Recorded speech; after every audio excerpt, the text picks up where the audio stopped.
السلام ناظرین TNN Urdu news میں آپ کا میزبان اور متخی حسین آپ کا استقبال کرتا ہوں۔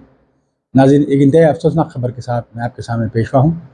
جی ہاں ناظرین، ملک کے نامور وکیل اور سیکرٹری مسلم پرسنل لا بورڈ جناب ظفریاب جیلانی اب نہیں رہے۔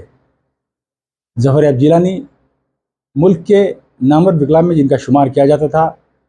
نہ صرف بابری مسجد کے مقدمے میں انہوں نے پیروی کی، بلکہ قوم ملت کے خلاف جو بھی مقدمات اونچی عدالتوں میں زیر سماعت تھے ان میں ظفریاب جیلانی بھی پیروی کیا کرتے تھے۔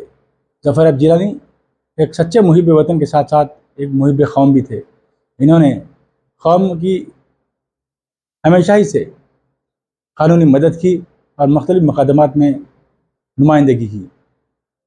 ظفریاب جیلانی کے سانحہ ارتحال سے جو خلا پیدا ہوئی ہے، شاید اس کو کبھی پر کیا جا سکے گا۔ ظفریاب جیلانی کی خدمات پر TNN اردو نیوز کی طرف سے بطور خراج تحسین پیش ہے۔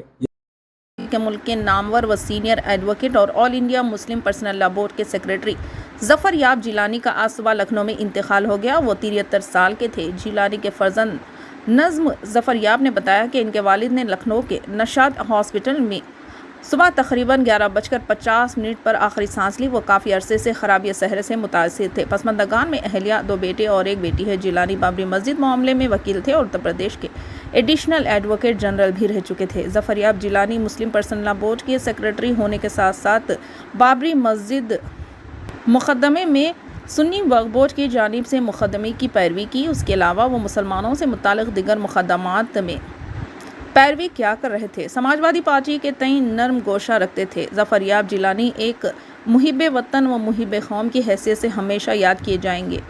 ان کی بے باکی اور قانونی صلاحیتوں کو اب تک یاد رکھا جائے گا۔ TNN اردو نیوز کی جانب سے ظفریاب جیلانی کی خدمات کو ایک خراج ہے۔ اللہ ان کے لواحقین کو صبر جمیل عطا فرمائے۔